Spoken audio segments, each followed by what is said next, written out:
everyone, welcome back. Now we get into the fun of learning actual women's self-defense techniques, things that I've gleaned from years and years of training in the martial arts. I'd like to introduce you my friend here. I used to call him Bob, but I thought that kind of would be insulting to people who had a husband or a boyfriend or a father or a relative or a friend whose name was Bob. So now I call him Slob. So say hi to Slob. What we're going to do with Slob here is we're going to practice self-defense techniques. I'm going to teach you how to use the wonderful weapons that you have with you at all times to actually inflict, unfortunately, pain on a perpetrator. Now, I say unfortunately because hopefully the assault can be nipped in the bud by testing, but sometimes it cannot. And so we go forward and we execute these techniques. But please know, you don't just use these techniques if someone's kind of made you mad. It's not that, because these can really inflict a great deal of harm. I want to be really clear. You only use these techniques if you feel that your life and your body is endangered. Okay, so let's go ahead and get started. So one of the first things that we need to do is to learn how to make a proper fist. And this is how you do it.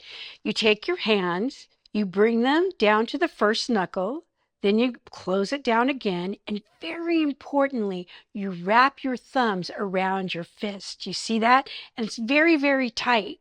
If my fist was loose, I would hurt myself if I hit someone else. So again, put your hands up, take it down to the first knuckle, go to the second, and wrap your thumb around your fist. Now feel how strong this is. It's incredibly strong. Go ahead and hit your thigh. Think about if that was if your nose was being hit, or your eye, or your mouth, or even your windpipe.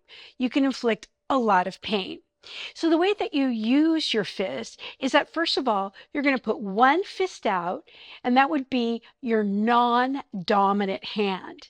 The other hand is up high, and then what you do, watch my hips, twist your hips in order to go and inflict pain on someone so that hopefully you have an opportunity to then flee. Once again, your non-dominant hand is out, the other hand is up high, and you pull back with the non-dominant hand and you twist your hips. Once again, you pull back and you twist your hips. Again, you pull back and you twist your hips. Now, I could not, I'm here to tell you, as an older woman, I have lost muscle mass. I could not defend myself against a young, strong person unless I was pulling my non-dominant hand back and twisting my hips. That's what gives me the power. If I was to just go like this, I don't have that much power. I don't.